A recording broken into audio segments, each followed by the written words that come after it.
Let's work on clue 1 for the puzzle mystery quilt for fall. This is Piazza.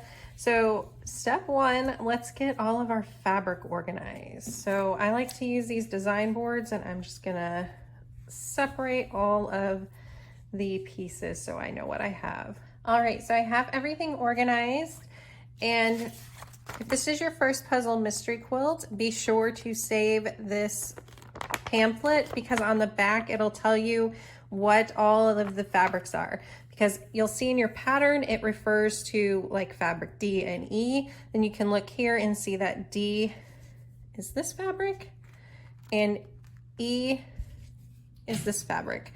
Otherwise you're not gonna really know for sure and maybe sew the wrong things together. All right, so for step 1, it shows that I'm going to sew 2 D and E triangles together. So I'm gonna get 2 of those ready. And so what I like to do when I'm working on these and go through and get all of the ones prepped that I can. So in step 2, I see that I need an A, 2 A's, and 2 E's. So those are also going to get sewn together. So when I go over to the sewing machine, I'll take these together, put them right sides together, and then just sew a 1/4 inch seam along there. A big tip that I have when you're sewing these triangles together that have these notches so your corner's not there is to, 1, chain piece them, because then your corner is less likely to get pulled into your sewing machine, but also make sure that your needle lines right up with that notched corner there. That'll help you make sure that you're getting these the right size. All right, so I have all of my half square triangles sewn together per the pattern, and I also went ahead and pressed them per the instructions. So if you see here this little tiny arrow, that is telling you which way to press your fabric toward. So it's telling me to press toward the D fabric on step 1.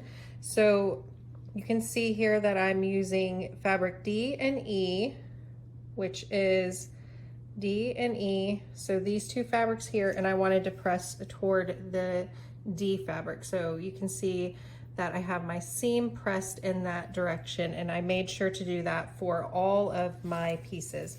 Why this is so important is it really helps reduce bulk when you're sewing all these together, because your seams are going to be pressed in opposite directions of each other. So for example, if these 2 came together to make a 4 patch, the seams are pressed in opposite directions so that you can kind of butt them up against each other, and it reduces a lot of fabric bulk there. Now, if you were pressing them just however you want and you brought them together and the seams are going in the same direction, there's 1, 2, 3, 4, 6 layers of fabric here that you would have to sew through, and it's really going to put a lot more bulk in your quilt. Now that we have everything pressed and all these sewn together, I can look and see here I have step 1 and 2 finished, and that means I can bring those 2 squares together to make this. So now I'm taking our fabrics from the first 2 steps here, our E and D and A and E. So let's start with the E and D, and we're gonna have the E up on the top right here.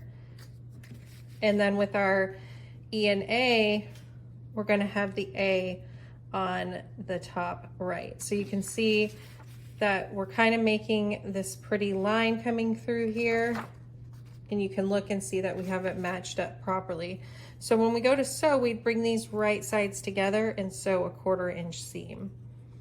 Now, I also noticed that we have a few other blocks that we can make while we're over at the sewing machine. So I can take the F and E fabric that we made into half square triangles as well, and we can bring that together with our A squares that were over to the side. So our A square is going to be on the right, and our F fabric's going to be on the top right, so they'll be sewn together like this. So the same, we would just bring these right sides together and sew a 1/4 inch seam. After that, I'll press them per the instructions as well. So I'd look for that arrow to see how to press them. All right, so now that I have the majority of my blocks together, I can start piecing the finished blocks. Now here on the cover is where my finished blocks are going to, shows what they're going to look like. So 1A is the block here, and all I need to do is sew all of these individual blocks together and press them. So that is my first block. And then the second one is here. So I'm making the 1B block. So I'll need to fold this over, sew right sides together, a 1/4 inch seam, press it, and then I can add the top and the bottom on. And I'll be finished. I'm telling you, these come together so fast. It is so much fun. So I'm gonna get these sewn together and pressed, and I'll show you what the final blocks look like. All right, so here are my finished blocks. There are 2 of each one, and they are just so pretty. I love these fabrics so much. So I'm excited to see how this quilt turns out because it is a complete mystery. We don't know what the pattern is. It's all a surprise, and I find that to be so much fun. So there they are, and I'm going to be working on clue 2 next.